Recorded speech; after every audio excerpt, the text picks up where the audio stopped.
Very good evening to everyone, and welcome to the daily briefing. Friends, as of now, the total samples collected is 838, and the total number of cases tested negative is 714. We have another 113 cases where we're waiting, and 10 active cases as of now. And we are also, all the 10 active cases as of now are stable, and they are all quarantined. And at the same time, I would also like to inform you that apart from other programs which I have spoken about in my previous briefings, we have also started the distribution of financial assistance under the CMS Special Grant for individuals stranded in different parts of the country.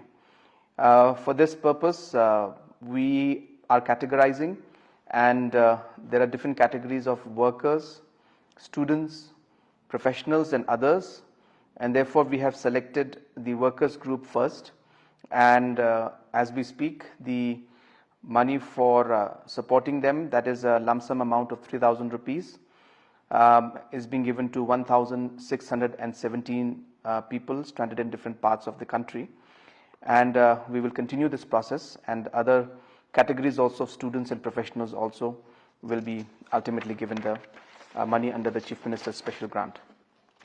Apart from them, friends, I would like to take this opportunity today to share and to discuss and to address some of the concerns that some people have raised. Number one, of course, people have talked about the ambulances, and that some of the ambulances are not in good condition. We are very aware of it, and that's the reason why we decided that we will be giving the money of the Chief Minister's Relief Fund for procurement of 25 ambulances. Apart from that, some people have also raised concern about the drivers who are delivering the different essential commodities. Are they being screened and tested? Yes, friends, to inform you, we are doing that. We are screening them, we are testing them, and we are also disinfecting the trucks and the vehicles that are coming in, and that is also one of the reasons why sometimes there is delay in the transportation of products, because these processes and protocols have to be followed. Friends, also I would like to request our locality headmen and also the parents and elders in the house that 2-3 things I think is very important we need to do as a society. Number one, I think we are seeing that during this period of lockdown, a lot of children are coming out and playing, and I think in that the norms of social distancing are not being followed. So I would urge if these kind of activities could be monitored and could somehow be controlled, and social distancing could be maintained.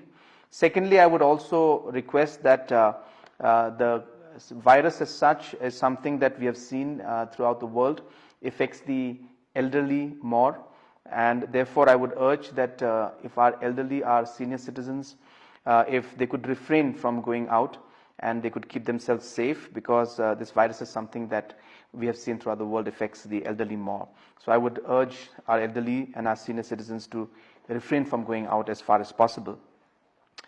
There have also been some suggestions coming in that we can have some of the notifications and the information that is related regarding COVID and regarding government programs in different languages, especially in Khasi, Garo and Hindi.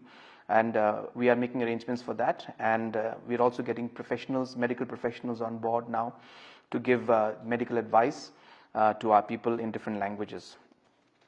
Friends, there has also been concern raised about the body management protocol. We have already prepared that body management protocol, and it's being, in fact, is already been circulated, and a conference of the DCs was held through video conferencing. They have all been sensitized about it, and all of them are in the process of implementing it. So this body management protocol is something that is being worked on by every deputy commissioner in different districts.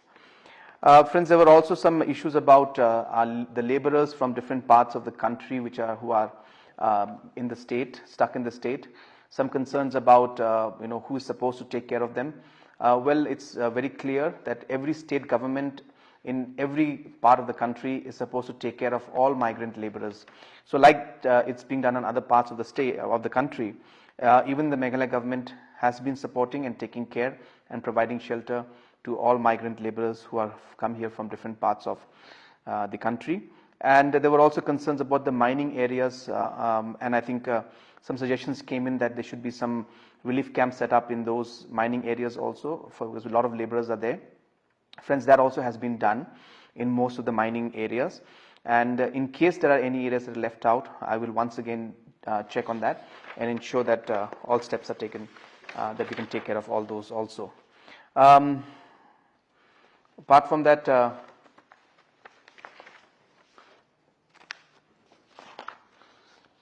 different suggestions have come from different parts of the state, and I cannot go through all of them, but I thank all of you who have sent those positive suggestions, and will be definitely taking all those into consideration. So with this, I would like to end the briefing for today. Thank you very much.